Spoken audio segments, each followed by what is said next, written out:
Now, that's tough to measure in terms of the student, the thought process that's going through. And so the thought process was we need to do that as soon as possible. And although it's not a perfect system in terms of two sets of rules, because some of these things have that in terms of that change, we felt as though it was at least equal playing field for the years that the students were in it, that we felt as though there were enough positives to move forward with the recommendation. So like my daughter is that, she's that 89 to like 92 range in her grades. She's got a couple subjects that she gets a little higher, but for the most part, that's where she is. Her weighted GPA was a 4.03 something with only one honors class. So, pretty good. But my concern is then her GPA her senior year is gonna go down. Significant, could make a difference for her, you know what I mean? So that's where my concern was on it, because we're kind of pushing testing until a little later and doing college entry a little bit later to try to boost up her, because she's taking more honors classes to try to boost up her GPA. So that's where my concern was on that. And my other thing is, and I've had a conversation with Dr. Scheid about my daughter, who is a prime example of this whole Keystone thing, and this is why I wanted to just bring this up. My daughter, I just looked at her grades for literature, biology, and algebra 1, and her end of year grade was an A on all 3 classes. And she is not proven proficient on one Keystone exam. So how can we say that she is not proficient? And wait, and I'm gonna add too, her freshman year, she got 3 academic achievement awards, and guess what classes they were in? So how can we say that a kid like that is not proficient in those subjects based on just a Keystone exam? So just wanted to throw that out there because I thought that could shed light on. Now she does have an IEP, and she has a reading comprehension disability, learning disability. So that does come into play, and I think that is a big thing with standardized testing with some of these kids, because they can't understand what is being asked of them and how to answer it correctly. And I think that's my daughter's issue with those kinds of tests. It's not that she doesn't know the subject, it's just she doesn't understand the questions. They're not being asked of her maybe how they were being taught to her in class. So, just want to throw that out there. That's it. Thank you.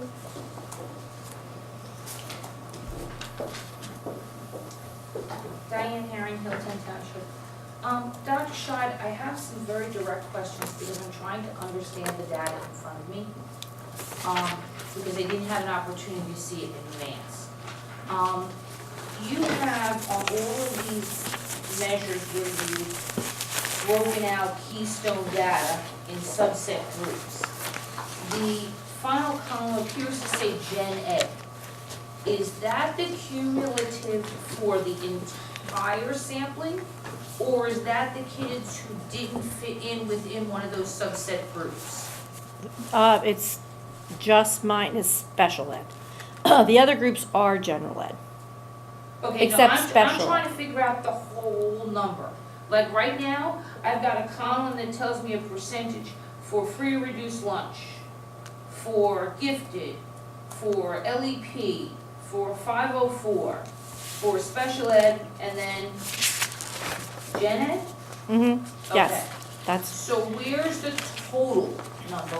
Which column is the total for that particular test? because there is no score showing special ed and general. Is that what you're saying? Because general ed encompasses everybody on the page except special ed. The other categories are all general ed students. The only category that's not is special ed. LEP, gifted, and free and reduced is all general ed. Okay. And so I'm going to, well, first let me establish 2 things. First, I'm going to try to answer your question, because if you're looking at the Keystone proficiency, Right. the slide before that is the total of proficient and advanced for all students. So if you're looking for Right. totals, that is all students. Okay. And so if that's what you're looking for, you don't look at the one that is broken down by program, look at the one that is not, and that is that first slide. Second of all, what I'm going to establish is this is for public comment. Right. And so if you would have a list of questions for Dr. Scheid, you please submit them in writing, and she will respond to them or call you, whatever is easier for you. But I think within the 3-minute time frame, my guess is we shouldn't be going back and forth in terms of the individual questions. I just wanted Okay, to actually, that's exactly what I just wanted to do, was to email questions. Perfect. And come back after the fact, because I just needed to understand what I had in front. Yes, excellent. Okay. There is, however, something I noticed, and this continues to happen year over year when I come to these presentations. We seem to look at data in a way that generally, most people don't look at data in the outside world, outside of education. There's no XY axis here, okay? You can't tell me, and it's not here, how many kids took the SAT last year, the year before, how many took it. So I have no percentage of change reference. I have no percentage of change reference for ACTs. I have no statisticals that go beyond a 3-year profile. But I know for a fact, because I've done the calculations myself, over the last 6 years, we have been steadily going down. So we don't have a big picture perspective here. But I'm constantly looking at this data and understanding it from the perspective of some of the questions asked about what are we doing to fix it? Because I keep hearing we're getting there, and we do these modified rollouts. And I understand that teachers need to be taught how to do things, but why can't we figure out how to get all the 5th grade teachers together to do it at the same time? Why do we have a differential between one building and the next? Because see, that's what's leading to your problems here. You fix it in one elementary school or 2 elementary schools, but when they get to middle school, they're merging with kids who didn't have that advantage. So it's almost a self-defeating task. If you're gonna at least test pilot something, we'll test pilot it that it goes across the standard for all the kids in that elementary school that wind up in that middle school. Because then you'd actually have a measurable reason to say it was or it wasn't successful. We're not thinking strategically here. And that's what I keep running into every year with this. Okay. Because I keep coming and I keep asking questions and I keep looking at these numbers and I say to myself, okay, the SAT and the ACT, how many kids took the test? Is participation up or down from year over year? And these scores, are they cumulative for 10th, 11th, and 12th grade? Because see, in 10th grade, the success rate on your ACT and your SAT scores are not really that applicable. What's really applicable is that they wind up at the end of junior year and at the beginning of senior year. That's the test score that, because they will have learned what they needed to succeed at that test. See, so I'm just trying to hope maybe we can get to the point where this data becomes something we can actually, on the outside world, use and learn from, and parents can help. But I would say this in conclusion. I love the education world where alphabet soup is its own little genre.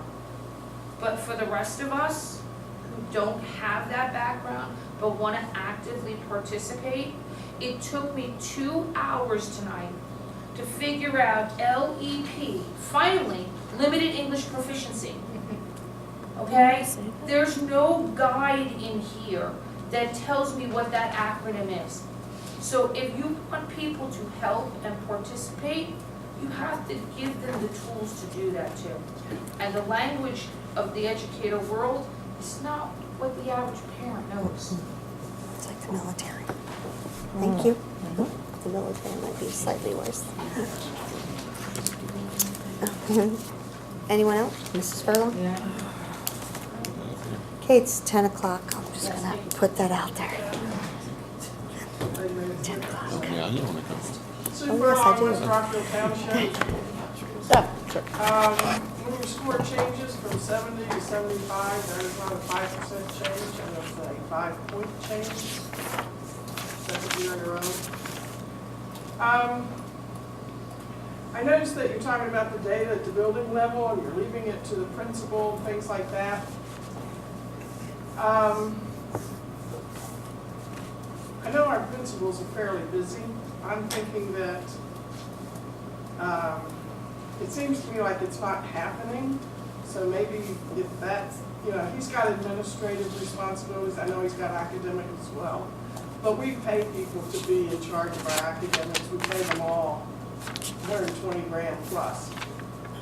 And I remember when I was on the board, and before I was on the board, that just meeting after meeting after meeting, the director of curriculum was always saying, well, we've got to change our alignment in this topic, in these grades, and we got to do it over here. And I mean, it was just constant. And I got irritated with the state because it was like, can't you leave things alone long enough for us to, you know, get our curriculum in order and keep it that way? But it was, we were constantly improving, reacting with our curriculum so that our kids would have the knowledge before they took the test, not after they took the test. And, you know, I don't know if that's part of the problem here or not, but I've watched the scores go down for the last 4 years, and now we're sort of happy because, oh, look, we're stable. Yeah, well, we're stable in a trough. I don't think that's great. I don't want to be stable when I'm at the bottom. And, you know, I do look at the other districts. They're not stable where we're stable. They're stable up here, okay? It's like we can't chew gum and walk at the same time. We've got to either study our data or implement